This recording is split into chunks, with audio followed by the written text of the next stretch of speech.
Device है। जैसे मैंने आपको बताया था, इनपुट डिवाइसेस वे डिवाइसेस होती हैं जिसके द्वारा हम कंप्यूटर में डेटा इनपुट करते हैं, और डेटा इनपुट करने के बाद में फिर कंप्यूटर उसको प्रोसेस करता है, और आउटपुट डिवाइसेस के द्वारा हम डेटा को आउटपुट प्राप्त करते हैं, डेटा को बाहर निकालते हैं। तो कीबोर्ड जो है वो सबसे महत्वपूर्ण इनपुट डिवाइसेस है जिसके द्वारा हम टाइप करके आंकड़े हैं इनपुट करते हैं, जिसमें अक्षर हैं, अंक हैं, वगैरह वगैरह डाल सकते हैं, और कमांड के लिए भी कीबोर्ड का प्रयोग किया जाता है। तो ये सबसे अधिक इस्तेमाल किए जाने वाले डिवाइस में से एक है, और जैसे मैंने आपको बताया ये इनपुट डिवाइस है। इसमें आप देखते हैं इस कीबोर्ड का जो खाका आपके सामने दिख रहा होगा आपको, इस कीबोर्ड में जो सबसे ऊपर जो की बनी हुई है आप देख सकते हैं कोने पर, यहाँ पर इसके ऊपर लिखा हुआ है एस्केप की। एस्केप की यानी कि कोई डायलॉग बॉक्स अगर खुला हुआ है तो उसको बंद करना है, हटाना है, तो आप एस्केप की दबा देंगे तो ऑटोमेटिकली वो हट जाएगा। या कोई शॉर्टकट मेनू जैसे खुला है और शॉर्टकट मेनू आपको हटाना है तो उसके लिए भी आप ये एस्केप की दबा सकते हैं, जिससे शॉर्टकट मेनू हट जाएगा। फिर आप देखिए यहाँ पर F1 से लेकर के F12 तक 12 कीज हैं। F1, F2, F3, F4, F5, 6, 7, 8, 9, 10, 11, 12। ये 12 जो कीज है सबसे ऊपर जो बनी हुई है ये कहलाती है फंक्शन कीज।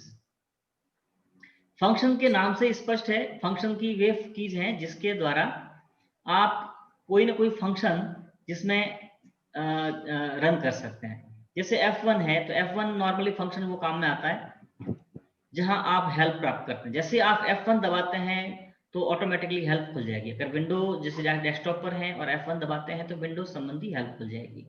अगर आपने वर्ड खोल रखा है और उस समय अगर आप F1 दबाते हैं तो वर्ड से संबंधित हेल्प है वो खुल जाएगी।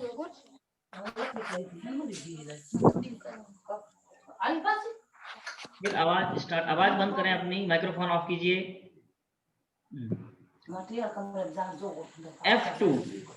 F2 भी एक की है जो कि कुछ विशेष फंक्शंस के लिए इस्तेमाल की जाती है।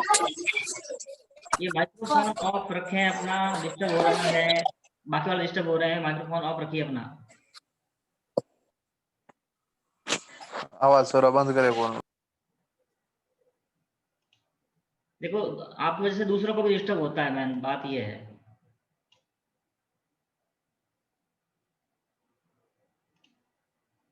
चलिए, तो हम बात कर रहे थे फंक्शन कीज की।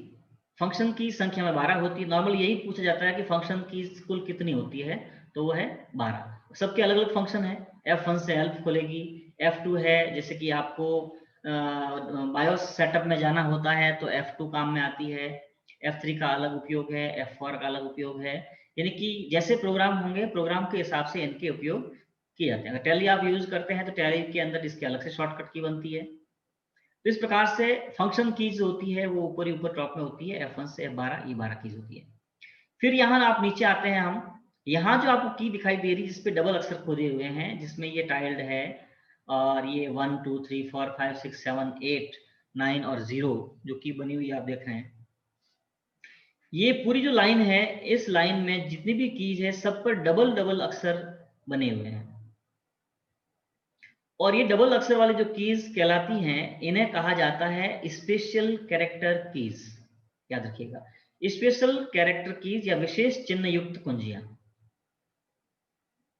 इन कुंजियों का प्रयोग जैसे कि आप नॉर्मली अगर आप टाइप करते हैं तो नीचे वाले अक्षर टाइप होंगे, जैसे कि आप यहाँ एक वाली कुंजी दबाओगे तो एक टाइप होगा, लेकिन अगर आप शिफ्ट के साथ दबाओगे तो यहाँ पर विस्मयादिबोधक चिन्ह टाइप होगा।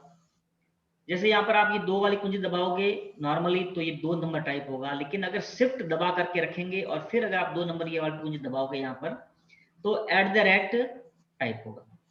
यानी कि शिफ्ट के साथ में तो ऊपर वाले अक्षर टाइप होंगे और विदाउट शिफ्ट है वो नीचे वाले अंक टाइप होंगे।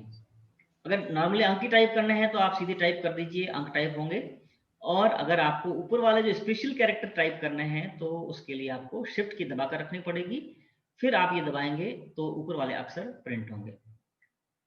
जैसे यहाँ पर देख लीजिए, 1 नंबर पे विस्मयादिबोधक चिन्ह है, 2 नंबर पे @ चिन्ह बना हुआ है जो ईमेल एड्रेस में काम लेते हैं। जब आप लोगों ने ईमेल एड्रेस बनाया भी होगा और देखा भी होगा, जैसे कि ramesh@gmail.com। तो वो जीमेल जो @ है वगैरह है, ये ईमेल एड्रेस वगैरह में काम में आता है। और ये 3 नंबर देखिए, ये हैश की है, 3 नंबर के ऊपर बनी हुई, जो कि हैश की कहलाती है। और फिर 4 नंबर के ऊपर है $साइन है, और 5 नंबर के ऊपर %साइन है, और यहाँ पर शायद ये पॉन्ड का साइन बना हुआ है, और 7 नंबर के ऊपर स्टार बना हुआ मेरे हिसाब से, ये जो गुणा के चिन्ह के रूप में काम में आता है। और 7 नंबर ये एम्परसैंड है, एंड, जिसको एंड की भी कहते हैं। और 8 नंबर पे स्टार बना हुआ है, ये जो गुणे के रूप में काम में आता है। जब गुणे का गुणा भाग करते हैं आप लोग कंप्यूटर पे, तो गुणे के लिए ये स्टार ऑप्शन ही काम में आता है। फिर 9 नंबर पे है जो है ये लेफ्ट जो है ब्रैकेट है, और यानी कि बायां कोष्टक, और 0 पे है वो दायां कोष्टक है। फिर आगे कीज बनी हुई है, इसमें 2 है, एक ऊपर लंबी लाइन है और नीचे छोटी लाइन है। जो छोटी लाइन है वो है डैश, और जो ऊपर लंबी लाइन बनी हुई है वो कहलाता है अंडरस्कोर।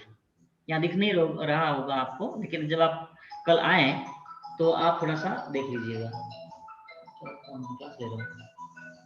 इसका फोन देखो, रहने दो, छोड़ो, म्यूट कर दो। हाँ, उसी प्रकार से फिर देखिए, ये आगे प्लस का चिन्ह है और बराबर का चिन्ह है। तो ये जो लाइन पूरी कहलाती है स्पेशल कैरेक्टर कीज कहलाती है। फिर नीचे देखिए, यहाँ पर ये जो की बनी हुई है, ए से जेड तक के अक्षर खुदे हुए हैं, जो आप टाइप करते हैं, जैसे ASDFG, कॉलम LKJH वगैरह है, और QWERT है, POIUY है, यानी कि ये तो तीनों कीज हैं। कौन है, जरा बात करो जरा, कौन है? 1 मिनट, सॉरी, 1 मिनट।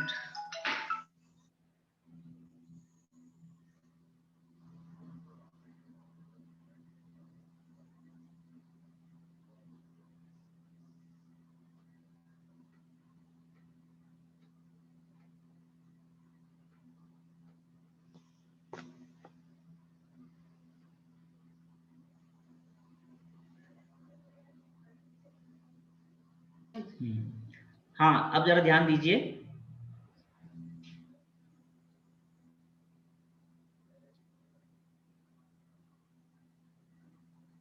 हाँ, तो ये 3 जो लाइनें हैं, ये QWERT वाली है, और ये SDFG वाली है, और ये तीसरी जो है ZXCVB वाली लाइन है। ये तीनों लाइंस जो हैं, इन्हें कहते हैं अल्फाबेटिकल कीज, यानी कि अल्फाबेट्स, वर्णमाला खुदी हुई है, तो ये कीज कहलाती है अल्फाबेटिकल कीज। और फिर इधर देखिए, यहाँ पर एक टैब की बनी हुई है। टैब यानी कि क्या होता है कि आप टाइप कर रहे होते हैं, तो टाइप करते वक्त 5 अक्षर के बराबर जगह छोड़ने के लिए इस टैब का प्रयोग किया जाता है। ये टैब की जो है, इसका प्रयोग किया जाता है। और कैप्स लॉक, यहाँ 3 की आप देख रहे हैं, एक तो कैप्स लॉक है, और एक यहाँ पर ये देखिए कोने पर एक बनी हुई है नम लॉक, इस तरफ ये नम लॉक की बनी हुई है, ये कैप्स लॉक की बनी हुई है, और एक यहाँ पर होती है स्क्रॉल लॉक की बनी रहती है। यानी कि ये 3 कीज जो होती हैं, इन्हें टॉगल कीज कहा जाता है। जहां लॉक लॉक लिखा हुआ है ना, ये लॉक, कैप्स लॉक, ये नम लॉक, और यहाँ पर एक बना होता है स्क्रॉल लॉक। तो ये जो 3 की होती है, ये 3 की कहलाती है टॉगल कीज। टॉगल कीज कैसे? जैसे कि आप यहाँ पर देखिए, इस कीबोर्ड के ऊपर यहाँ पर ये देखिए 3 लाइटें बनी हुई है, 3 लाइट्स हैं। जब आप नमलॉक दबाते हैं, एक बार दबाएंगे तो ये लाइट ऑन हो जाएगी। अगर दोबारा इस नमलॉक को दबाओगे तो ये लाइट ऑफ हो जाएगी।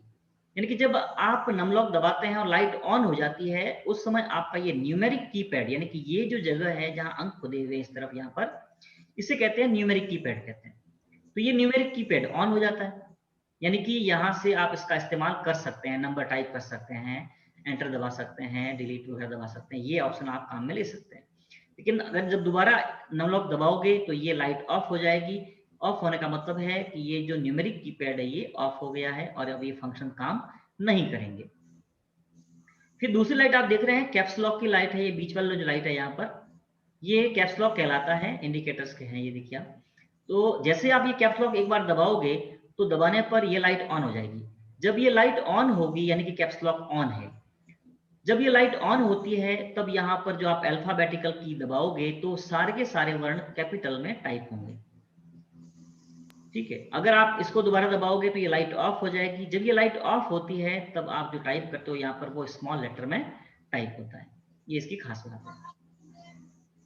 फिर तीसरी है स्क्रॉल लॉक। स्क्रॉल लॉक कुछ सॉफ्टवेयर में काम करती है, कुछ में काम नहीं करती है। स्क्रॉलिंग जब हम माउस से करते हैं, ये स्क्रॉल बटन काम में लेते हैं, तो स्क्रॉल लॉक को ऑन या ऑफ कर सकते हैं। तो ये 3 कीज जिसके पीछे लॉक लगा हुआ है, यानी कि कैप्स लॉक, नम लॉक और स्क्रॉल लॉक, ये 3 कीज जो हैं ये टॉगल कीज कहलाती हैं। इसके अलावा 3 कीज और हैं यहाँ पर, जिसको देखिए यहाँ पर कोने बनी हुई है, कंट्रोल लिखा हुआ उसके ऊपर CTRL, यहाँ कंट्रोल लिखा हुआ है और यहाँ ALT लिखा हुआ है, यानी कि ऑल्ट की है। ये कंट्रोल की है, ये ऑल्ट की है और एक है शिफ्ट। ये 3 कीज जो आप देख रहे हैं, शिफ्ट, कंट्रोल और ऑल्ट, ये 3 की ऐसी हैं जिनका अलग से अपने आप में कोई प्रयोग नहीं होता है, यानी कि ये किसी और की के साथ में प्रयोग की जाती हैं, इसलिए इनको कॉम्बिनेशन की कहते हैं, यानी कि किसी दूसरे की के कॉम्बिनेशन में, अलग से काम नहीं आती है। शिफ्ट, कंट्रोल और ऑल्ट, तो ये 3 की है कॉम्बिनेशन की। तो RSCIT में प्रश्न ये आता है कि ऑप्शन देते हैं कि दी गई कुंजियों में से टॉगल की नहीं है, तो आपको दे देंगे option caps lock, num lock, scroll lock और कंट्रोल। तो वहां आपको छांटनी पड़ेगी कंट्रोल। टॉगल की जिसको हम ऑन और ऑफ कर सकते हैं, एक बार दबाने पर ऑन होती है और एक बार दबाने पर ऑफ होती है, तो वो टॉगल की कहलाएगी। 3 है वे, स्क्रॉल लॉक, नम लॉक और कैप्स लॉक। और 3 की है जो अकेले काम नहीं आती है, किसी और की के साथ में काम आएगी, शिफ्ट, कंट्रोल और ऑल्ट, वे कहलाएगी कॉम्बिनेशन की। ठीक है, अब आगे देखते हैं। इसमें ये जो बीच वाली की है इसे कहते हैं स्पेस बार, सबसे बड़ी की होती है। अगर प्रश्न आता भी है कई बार कि कीबोर्ड की सबसे बड़ी की है, तो वो है आपके स्पेस बार। हाँ, अब जरा देखें ध्यान से यहाँ पर इधर, तो कंट्रोल शिफ्ट और ऑल्ट यहाँ भी है और कंट्रोल शिफ्ट और ऑल्ट यहाँ पर भी है, दोनों जगह। शिफ्ट भी 2 है, कंट्रोल भी 2 है और ऑल्ट भी 2 बनी हुई है। और एक विंडो की भी बनी हुई है, विंडो की स्टार्ट बटन खोलने में काम आती है। स्टार्ट मेनू जब खोलना हो, जैसे आप कीबोर्ड से विंडो की दबाओगे तो विंडो की दबाते ही स्टार्ट बटन ऑन हो जाएगा। फिर इधर देखिए यहाँ पर ये जो 4 की बनी हुई है, जिसके ऊपर तीर के निशान बने हुए हैं, आप देख सकते हैं, जिन्हें एरो की कहते हैं। 4 arrow, up arrow, down arrow, left arrow and right arrow. तो ये 4 जो की हैं ये एरो की कहलाती हैं, तीर चिन्ह युक्त कुंजियां, और इसको हम नेविगेशन की भी कहते हैं, याद रखिएगा। एरो कीज को ही नेविगेशन की कहा जाता है। ये आप जब टाइप कर रहे होते हैं या किसी सॉफ्टवेयर में होते हैं या इंटरनेट पर होते हैं, तो ऊपर नीचे जाने के लिए, मूवमेंट करने के लिए, नेविगेशन करने के लिए आप एरो की का इस्तेमाल कर सकते हैं। ठीक है, तो ये एरो की हो गई, या जिसको कह सकते हैं नेविगेशन की कह सकते हैं। और यहाँ पर देखिए जो ये की है home and page up and page down, ये स्क्रॉल कीज है, यानी स्क्रॉलिंग करने के काम में आती है। जैसे आप टाइप कर रहे हैं वर्ड में, कहीं भी टाइप कर रहे हैं, और अगर आपको लाइन के फर्स्ट में जाना है तो आप सीधा होम पर होम दबा दें, तो आप लाइन के फर्स्ट में पहुंच जाएंगे। अगर आपको लाइन के एंड में जाना है तो आप एंड की दबा दीजिए, लाइन के एंड में पहुंच जाएंगे। पेज अप दबाते हैं तो जैसे कि आपकी 4-5 पेज हैं फाइल में, और आप एक पेज ऊपर जाना चाहते हैं तो पेज अप दबा देंगे तो आप एक पेज ऊपर चले जाएंगे। पेज डाउन दबाएंगे तो एक पेज नीचे पहुंच जाएंगे। यानी इस प्रकार से आप पेज अप और पेज डाउन का इस्तेमाल कर सकते हैं स्क्रॉलिंग के लिए, home and page up and page down. उसके अलावा यहाँ पर इंसर्ट की है और एक डिलीट की देख रहे हैं आप लोग। इंसर्ट की जब टाइप करते वक्त जैसे इंसर्ट दबा दिया आपने, तो बीच में कोई कैरेक्टर डालना है लाइन के बीच में, तो इंसर्ट की का इस्तेमाल करते हैं। अगर इसको इंसर्ट की एक बार दोबारा दबाओगे तो ये बंद हो जाएगी, उस दशा के अंदर जो आप टाइप करोगे वो ओवरराइट हो जाएगा, यानी कि पहले वाला मिटता जाएगा और नया टाइप होता जाएगा। इस इंसर्ट की में होता है। डिलीट की काम में आती है डिलीट करने के लिए, जैसे कोई आपने फाइल सेलेक्ट की है, उसको डिलीट करना है तो डिलीट की काम में आती है। ठीक है ना। ये माइक किसका ऑन है, जरा ऑफ कर दीजिएगा एक बार। तो इस तरह से डिलीट की काम में ले सकते हैं हम मिटाने के लिए। तो ये कुछ कीबोर्ड की कीज थी। उसके अलावा एंटर की देख रहे हैं आप लोग, एक एंटर की यहाँ बनी हुई है और एक एंटर की यहाँ बनी हुई है। की दो है लेकिन काम दोनों का एक ही है। एंटर की यहाँ वाली भी सेम ही काम करेगी और यहाँ जो एंटर की बनी हुई है वो भी सेम काम करेगी। ठीक है, ये कीबोर्ड का खाका था। अब एक बार आप देख लीजिए इसको, अगर कोई चीज आपको इसमें समझ नहीं आई है, कुछ पूछना चाहते हैं तो इसमें आप पूछ सकते हैं। ठीक है, चलिए अब हम नेक्स्ट अगली स्क्रीन पर चलते हैं। माइक ऑफ करें अपना। अगली डिवाइस जो है हमारा माउस, इससे आप सभी परिचित होंगे ही। माउस का उपयोग क्लिक करने के लिए काम में लेते हैं, जिसमें दो बटन होते हैं, लेफ्ट एंड राइट, और एक बीच में जो ये बॉल होती है इसे स्क्रॉलिंग रिंग कहते हैं, इसके द्वारा आप स्क्रॉल कर सकते हैं। देखिए माउस, ये माइक्रोफोन फिर किसी का ऑन है, किसका ऑन है?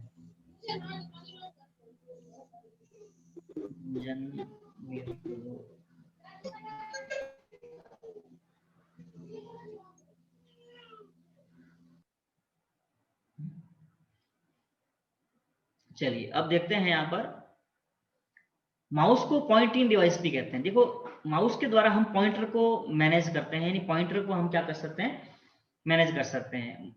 ये जो माउस पॉइंटर घूम रहा है आप देख रहे हैं, इसको कंट्रोल करने के लिए माउस का इस्तेमाल होता है। तो एक तरह से ये पॉइंटिंग डिवाइस है, और किसी आइटम को चुनना हो, खोलना हो, बंद करना हो तो हम माउस का इस्तेमाल करते हैं।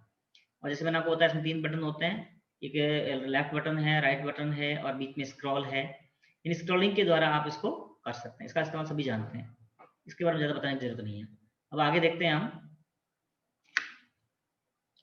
ये चेंज मत करो भाई, यहाँ पर ये स्क्रॉलिंग इसमें बीच में आप, हाँ अब है टच पैड। ये टच पैड आप सभी ने देखा भी होगा, लैपटॉप के अंदर यहाँ जो बना होता है माउस की तरह काम लेते हैं आप लोग, यानी कि माउस लगा हुआ नहीं हो कंप्यूटर में, तो आप इस टच पैड पर उंगली घुमाकर आप माउस पॉइंटर को कंट्रोल करते हैं और इसका इस्तेमाल करते हैं, वही माउस की तरह ही सीधा काम कर सकते हैं। टच पैड कंप्यूटर हार्डवेयर का एक इनपुट डिवाइस है, ये भी एक इनपुट डिवाइस याद रखिएगा, जिन्हें आप ज़्यादातर अपने लैपटॉप और स्मार्टफोन में देखते हो। इन्हें ग्रिड पैड, ना ग्लाइड पॉइंट, है ना, प्रेशर सेंसिटिव टैबलेट और ट्रैक पैड भी कहा जाता है। इनके चारों नाम है इसके, ग्लाइड पैड है, ग्लाइड पॉइंट है, प्रेशर सेंसिटिव है टैबलेट है और ट्रैक पैड भी कहते हैं। लैपटॉप पे इन्हें माउस की जगह इस्तेमाल कर सकते हैं और ये लैपटॉप में कर्सर को हिलाने के लिए और चिन्हित करने के लिए इस्तेमाल किए जाते हैं। तो ये टच पैड है। फिर ट्रैक पॉइंट, ये लैपटॉप के अंदर होता है तो एक छोटे जॉयस्टिक की तरह कार्य करता है। ये देखिए कुछ एक अपने पास एक लैपटॉप पड़ा है यहाँ पर लैब में, आपको दिखाऊंगा कल कि कौन सा जो है वो ट्रैक पॉइंट है। ट्रैक पॉइंट का इस्तेमाल कैसे कर सकते हैं, ये ट्रैक पॉइंट, इसको जैसे आप टच पैड पर उंगली घुमा करके माउस पॉइंटर को कंट्रोल करते हैं, उसी प्रकार से ट्रैक पॉइंट को हिलाकर भी आप माउस को कंट्रोल कर सकते हैं। ट्रैक बॉल, ये देखिए माउस में तो क्या होता था पुराने माउसों के अंदर कि माउस के नीचे गेंद लगी रहती थी, बॉल लगी रहती थी, जब माउस घुमाते थे वो बॉल घूमती थी और माउस पॉइंटर घूमता था। लेकिन ये जो ट्रैक पॉइंट आप जो देख रहे हैं, ट्रैक बॉल देख रहे हैं, ये बॉल ऊपर की तरफ रहती है, इसको बॉल को घुमाओगे तो माउस पॉइंटर घूमेगा और बटन दबाओगे तो वो क्लिक होगा, यानी ये वो माउस की तरह ही है, बस माउस में तो माउस को खुद को घुमाना पड़ता है और यहाँ पर केवल बॉल को घुमाओ तो भी काम चल जाता है। बस ये जॉयस्टिक, ये डिवाइस है जो मैंतर गेम खेलने के लिए काम में आती है। ये भी एक पॉइंटिंग डिवाइस है और इनपुट डिवाइस भी कह सकते हैं। सारी पॉइंटिंग डिवाइसेज हैं वो एक इनपुट डिवाइस भी हैं, याद रखिएगा। तो ये पॉइंटिंग डिवाइस है, इसका उपयोग गेम खेलने में किया जाता है, जो खासकर गेम, वीडियो गेम जो होते हैं वो खेलते हैं उसमें इसका इस्तेमाल। ये कहलाती है जॉय स्टिक। डिजिटल टैबलेट और ग्राफिक टैबलेट, ये देखिए ये सीधा इस पर आप पैड पे जो भी लिखोगे वो सीधा का सीधा कंप्यूटर की स्क्रीन पर लिखा चला जाएगा, है ना। ये डिजिटलाइजिंग टैबलेट एक ड्राइंग सीखता है और साथ में एक पेन भी आता है, यानी कि जो आप इस पर लिखोगे वो सीधा स्क्रीन पर लिखा जाता है बस। स्कैनर, ये काफ़ी काम की चीज़ है और हमारे ज़रूरत बहुत पड़ती है। नॉर्मली जैसे आप फॉर्म भरने जाते हो तो आपकी मार्कशीट स्कैन करनी है या आपके सर्टिफिकेट स्कैन करने हैं, फ़ोटो स्कैन करना है, हस्ताक्षर स्कैन करने होते हैं, तो वो सारा काम इस स्कैनर के द्वारा ही होता है। ये करता क्या है कि आपके द्वारा दी गई हार्ड कॉपी, यानी कि जो प्रिंटेड कॉपी को हार्ड कॉपी कहते हैं, आपके द्वारा दी गई हार्ड कॉपी को ये सॉफ्ट कॉपी में बदलकर कंप्यूटर के अंदर भेज देता है। आपने देखा होगा कि जैसे कि अब तो चलो डिजिटल कैमरे आ गए हैं, जिसमें आप डायरेक्टली कैमरे से ही कंप्यूटर के अंदर फोटो भेज सकते हैं। लेकिन पुराने जो कैमरे थे, रील वाले कैमरे, जिसमें प्रिंट निकलता था फोटो का, और फिर उस फोटो को कंप्यूटर के अंदर स्कैनर के द्वारा ही कंप्यूटर में डालते थे और उसको एडिट करते थे। उसका बैकग्राउंड चेंज करना है, जो भी आपने फोटो एल्बम देखे होंगे आप लोगों ने, वो सारे एल्बम फोटो को स्कैन करने के बाद ही काम में लिए जाते थे। वर्तमान में चूंकि कैमरे जो है डिजिटल कैमरे हैं, डायरेक्टली कंप्यूटर में आप फोटो को भेज सकते हैं, फिर भी स्कैनर की जरूरत आज भी पड़ती है। काफी जगह पर हम इसका इस्तेमाल करते हैं। और ई मित्र पर देखा होगा आप लोगों ने, ये नॉर्मली तो काम की आता ही आता है। MIDI musical instrument digital interface कहलाता है।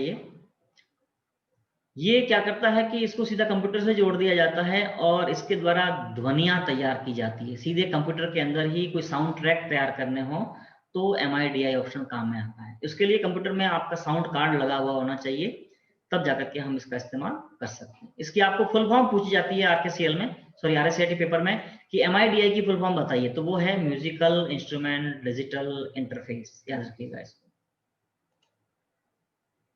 ये एक डिवाइस है जिसको MICR कहते हैं, मैग्नेटिक इंक कैरेक्टर रिकॉग्निशन। ये एक स्कैनर है, MICR स्कैनर कहते हैं इसको। इसकी फुल फॉर्म पूछी जाती है मैग्नेटिक इंक कैरेक्टर रिकॉग्निशन। इसका इस्तेमाल क्या होता है, बैंकों में होता है। जैसे कि आपने चेक देखे होंगे, चेक बुक जो आती है, चेक के ऊपर जो चेक नंबर लिखे रहते हैं वो क्या होते हैं, एक विशेष चुंबकीय स्याही के द्वारा छिपे जाते हैं, और उस स्याही वाले चेक को पढ़ने के लिए ये MICR का ही प्रयोग किया जाता है। यानी कि चुंबकीय स्याही जो होती है उसके द्वारा चेकों के ऊपर चेकों के नंबर लिखे जाते हैं। चेक डुप्लीकेट है या असली है, इसकी जांच करने के लिए ही ये MICR का प्रयोग बैंकों में होता है।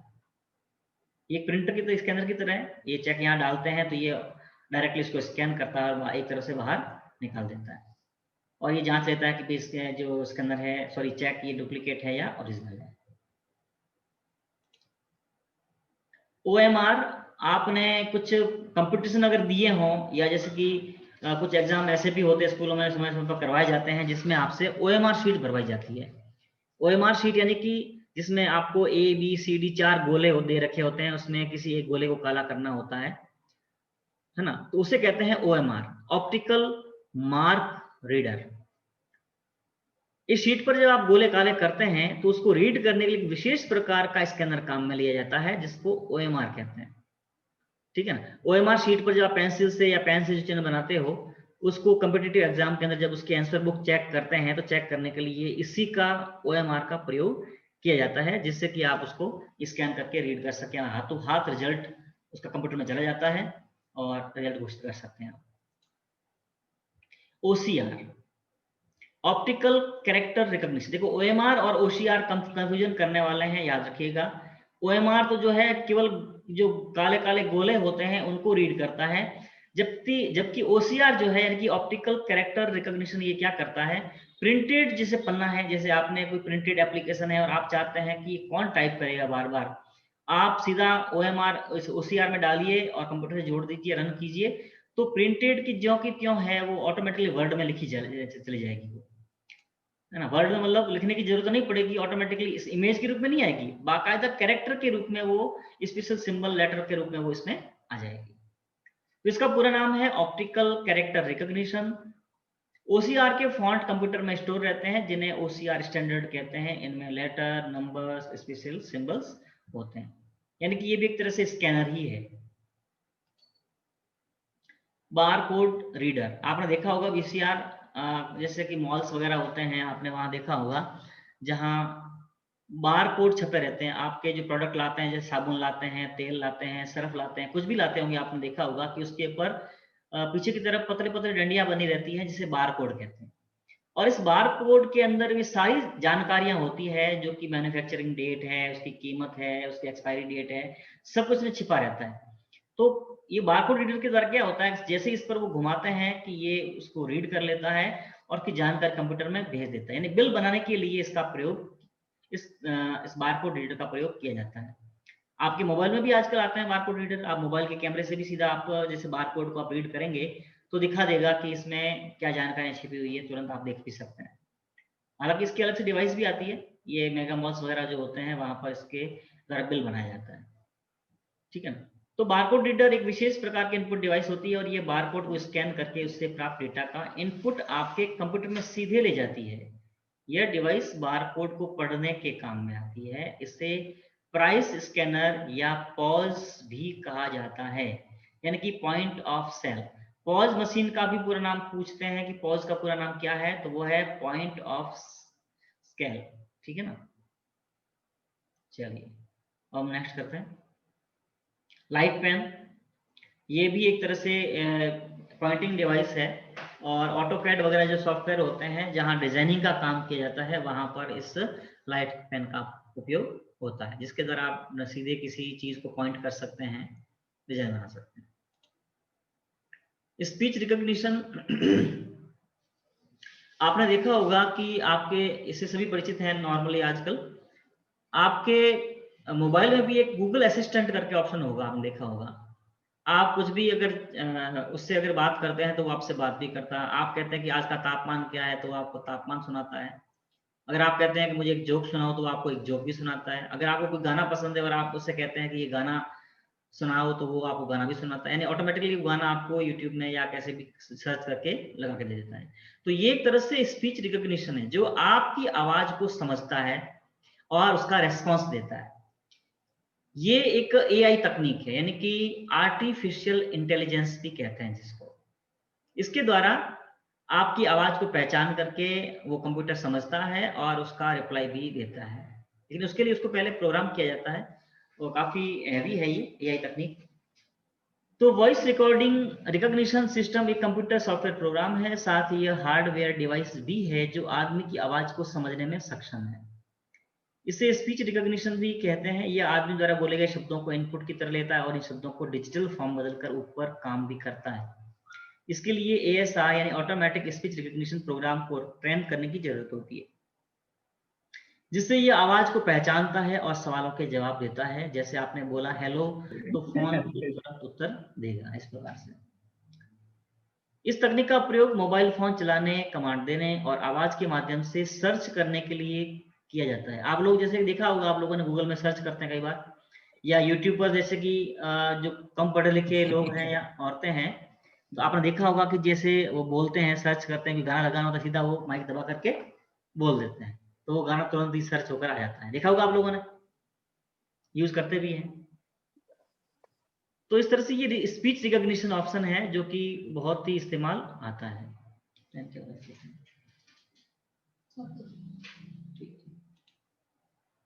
Web cam. वेब कैम जैसे कि अभी मैं आपकी मीटिंग ले रहा हूं तो एक तरह से वेब कैम से ही ले रहा हूं। आपके मोबाइल के अंदर जो फ्रंट कैमरा है वो भी एक तरह से वेब कैम की तरह ही काम कर रहा है, लेकिन ये वेब कैम अलग से भी आते हैं। ये वेब कैम आप जैसे डेस्कटॉप कंप्यूटर है तो डेस्कटॉप कंप्यूटर के ऊपर अलग से आप वेब कैम लगा सकते हैं और कंप्यूटर से जोड़ सकते हैं, जिससे कि ये आराम से आप वीडियो कॉलिंग, वीडियो रिकॉर्डिंग, जैसे कि अभी आप जो वैसे आप वीसी अटेंड कर रहे हैं तो वीडियो रिकॉर्डिंग भी, सॉरी वीडियो कॉन्फ्रेंसिंग भी आप इस्तेमाल इससे ले सकते हैं और फोटो भी ले सकते हैं। ये वीडियो कैमरा और कुछ भी नहीं है। वेब कैमरा एक वीडियो कैमरा है जो कि कंप्यूटर या कंप्यूटर नेटवर्क तक या के माध्यम से चालू समय घटनाओं का प्रसार करता है। यानी कि सीधी सी बात है कि ये आपकी ऑनलाइन मीटिंग वगैरह है, फोटो लेना है, वीडियो लेना है, उसके लिए काम में आ सकता है और ये सीधा कंप्यूटर से जुड़ जाता है। बस वीडियो कॉलिंग के लिए भी आप इसको काम में ले सकते हैं। चलिए, तो ये आज हमारा एक स्लाइड्स थी जो मैंने आपको इनपुट डिवाइसेस के बारे में बताया। कल हम किसी और चीज पर चर्चा करेंगे। चलो, तो आज का प्रोग्राम कैसा रहा जरा मुझे बताएं आप लोग। अच्छा। चलिए, आपको सबको अच्छी तरह से दिखाई पड़ा या कोई समस्या आई? हो सकता है क्वालिटी खराब भी रही हो, कि नेटवर्क की समस्या रहती है अपने गांव के अंदर। यहाँ पर आवाज की थोड़ी सी प्रॉब्लम रहती है यहाँ पर। नहीं रही समस्या। चलिए ठीक है। तो आज की मीटिंग हम यहीं करते हैं। सभी को good night. Sir good night. Good night sir. Good night.